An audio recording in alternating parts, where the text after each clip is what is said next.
Hello everyone, it's Masi. Today I'm going to show you how to delete an application on iOS. The first way is the easiest. All you have to do is to tap and hold the application icon until it starts to wiggle and an X appears at the upper left corner of the icon. Now tap on the X, then tap delete when your device gives you the option.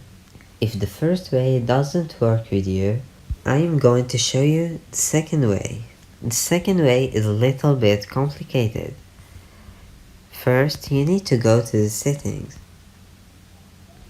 Then tap on General. Then tap on iPad storage. Now, look for the application you want to delete and tap on it. Now tap on Delete App, then tap on Delete App again when your device gives you the option. Thank you for watching this video. Goodbye.